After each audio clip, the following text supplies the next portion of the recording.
نحمده ونصلی علی رسولہ الکریم اما بعد۔ ترجمے والے قرآن پاک کا صفحہ نمبر 914، 25واں پارہ سورہ زخرف، پہلا رکوع، آیت نمبر 9 تا 14۔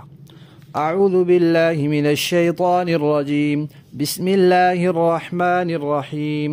وَلَئِن سَأَلْتَهُم مَّنْ خَلَقَ السَّمَاوَاتِ وَالْأَرْضَ لَيَقُولُنَّ خَلَقَهُنَّ الْعَزِيزُ الْعَلِيمُ الَّذِي جَعَلَ لَكُمُ الْأَرْضَ مَهْدًا وَجَعَلَ لَكُمْ فِيهَا سُبُلًا لَعَلَّكُمْ تَهْتَدُونَ وَالَّذِي نَزَّلَ مِنَ السَّمَاءِ مَاءً بِقَدَرٍ فَأَنشَرْنَا بِهِ بَلْدَةً مَيْتًا كَذَلِكَ تُخْرَجُونَ وَالَّذِي خَلَقَ الْأَزْوَاجَ كُلَّهَا وَجَعَلَ لَكُم مِّنَ الْفُلْكِ وَالْأَنْعَامِ مَا تَرْكَبُونَ لِتَسْتَوُوا عَلَى ظُهُورِهِ ثُمَّ تَذْكُرُوا نِعْمَةَ رَبِّكُمْ إِذَا اسْتَوَيْتُمْ عَلَيْهِ وَتَقُولُوا سُبْحَانَ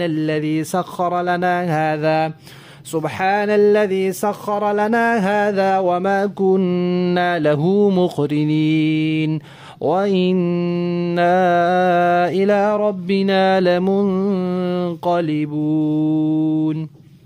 صدق اللہ العظیم۔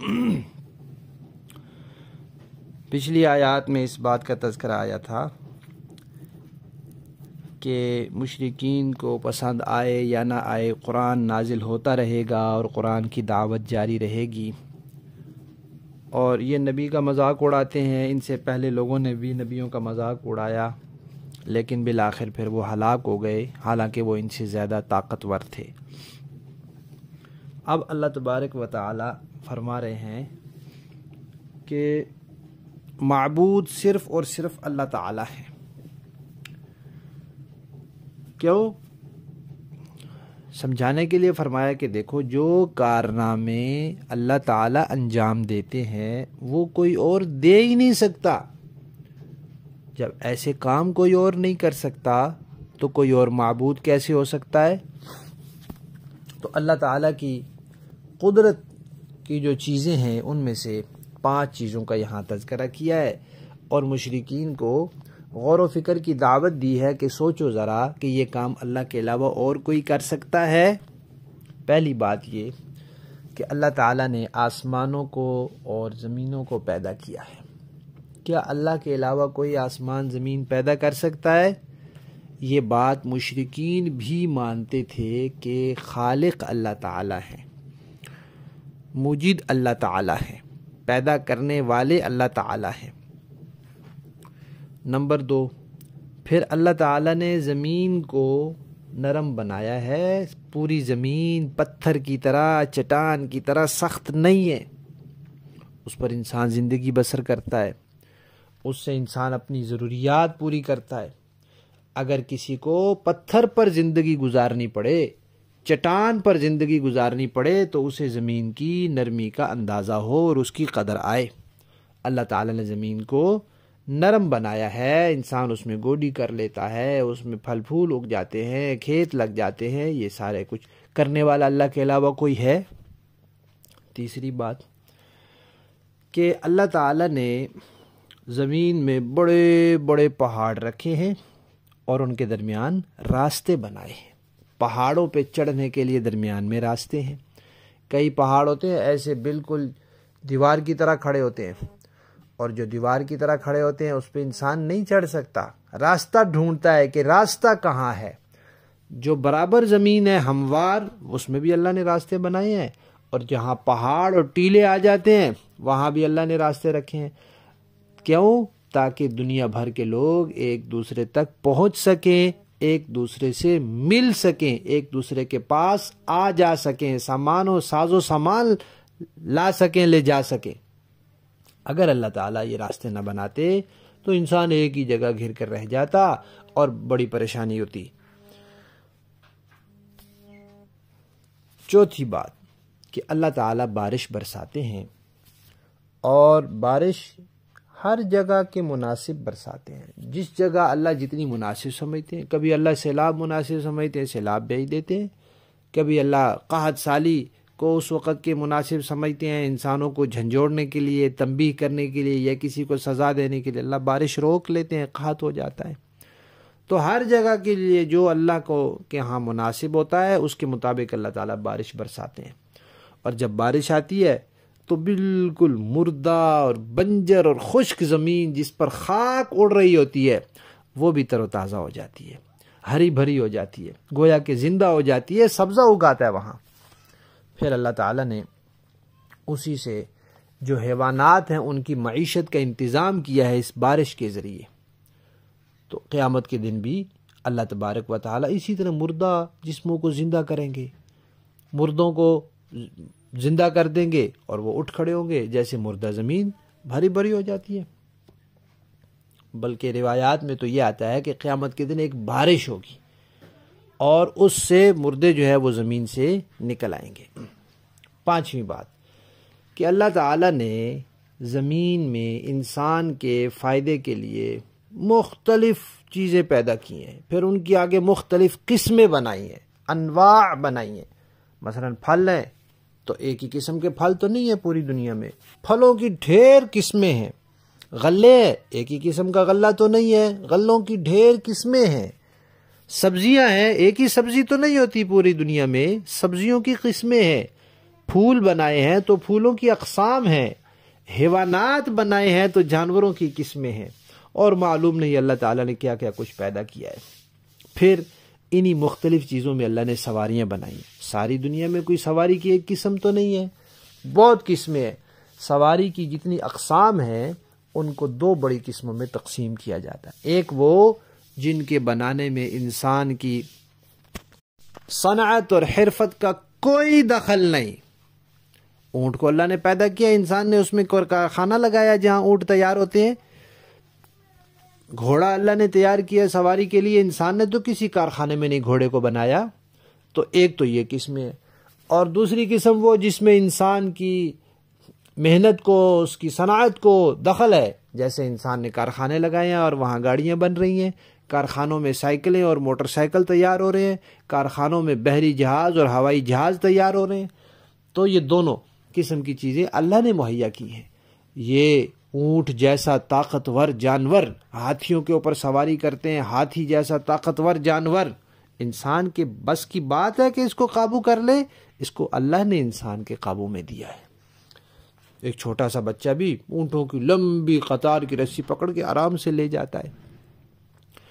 اور اللہ نے انسان کو سمجھ دی ہے، ذہن دیا ہے، اور اللہ نے اس کے دل میں خیال ڈالا ہے، تو اس نے یہ سواریاں بنائی ہیں، سائیکل، موٹر سائیکل، جہاز، بحری جہاز، ہیلی کاپٹر، ریل گاڑیاں، یہ سب اللہ نہ دیتے صلاحیت یہ بنا سکتا تھا؟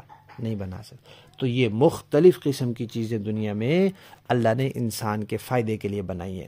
اب انسان سمندر میں کشتیوں میں سفر کرتا ہے، خشکی پہ جو سواریاں چلنے والی ہیں ان پہ سفر کرتا ہے، ہواؤں میں اڑنے والی سواریوں پہ سفر کرتا ہے۔ تو جب انسان ان سواریوں پر بیٹھے تو اللہ کی اس نعمت کو یاد کرے کہ یہ نعمت اللہ کی دی ہوئی ہے، اللہ کی عطا سے یہ ملی ہے، اور پھر ایک سفر کو یاد کرے کہ میں بھی ایک سفر میں ہوں، اس دنیا سے میں جا رہا ہوں تو مسافر ہوں، میں نے بھی آخر میں اللہ کے ہاں پیش ہونا ہے۔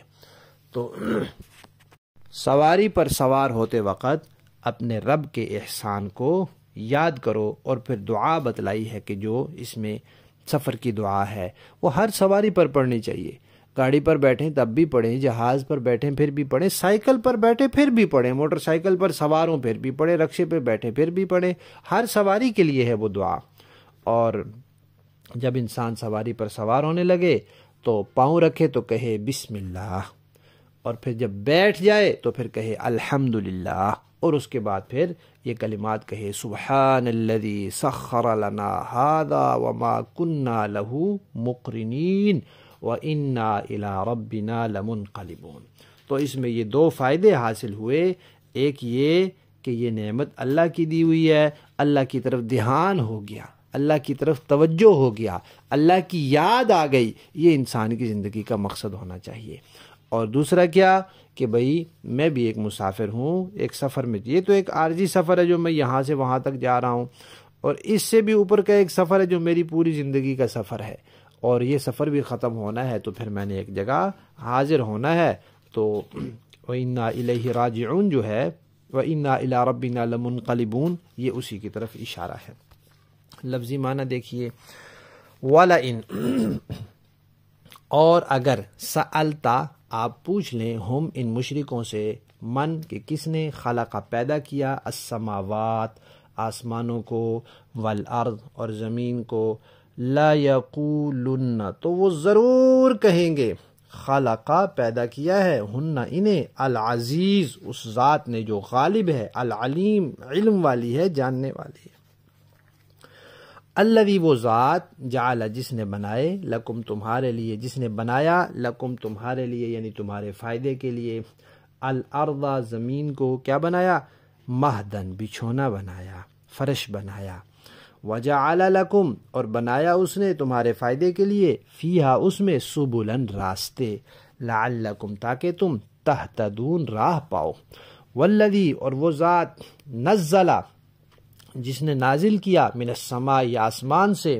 ماء پانی، بقدر اندازے سے، فانشرنا پھر اللہ فرماتے ہیں پھر ہم نے زندہ کیا، بھی اس پانی کے ذریعے، بلدتن ایک شہر کو، ایک زمین کو، میتن جو خشک تھی، مردہ تھی، کذالک اسی طرح، تخرجون تم بھی نکالے جاؤ گے مرنے کے بعد، والذی اور وہ ذات، خلق جس نے بنائے، الازواج جوڑے، کلہا سب چیزوں کی قسمیں بنائی، انواع بنائی، اقسام بنائی، وجعل اور اس نے بنائی، لکم تمہارے لیے، من الفلک کشتیاں پانی میں چلنے کے لیے، والانعام اور چوپائے جانور خشکی پہ سفر کے لیے، ما ترکبون جن پر تم سوار ہوتے ہو، لتستووا تاکہ جب تم ٹھیک ہو کر بیٹھ جاؤ، علی ظہورہ ان کی پیٹھوں پر، ثم پھر، تذکروا تم یاد کرو، نعمت ربکم اپنے پروردگار کی نعمت کو، اذا استویتم جب بالکل صحیح ہو کر بیٹھ جاؤ تم، علیہ اس پر،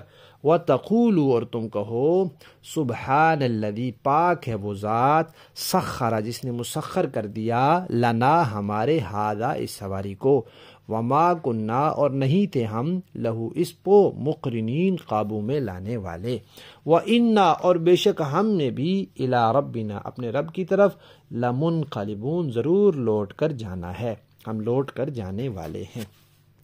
با محاورہ دیکھیں جی، وَلَئِن سَأَلْتَهُم مَّنْ خَلَقَ السَّمَاوَاتِ وَالْأَرْضَ لَيَقُولُنَّ خَلَقَهُنَّ الْعَزِيزُ الْعَلِيمُ، اور اگر آپ ان مشرکوں سے پوچھیں کہ سارے آسمان اور زمین کس نے پیدا کیے ہیں، تو وہ ضرور یہی کہیں گے کہ انہیں اس ذات نے پیدا کیا ہے جو زبردست ہے اور علم والی ہے، الذي جعل لكم الأرض مهدا وجعل لكم فيها سبلا لعلكم تهتدون، یہ وہ ذات ہے جس نے تمہارے لیے زمین کو بچھونا بنایا اور اس میں تمہارے لیے راستے بنائے تاکہ تم منزل تک پہنچ سکو، والذی نزل من السماء ماء بقدر فانشرنا به بلدة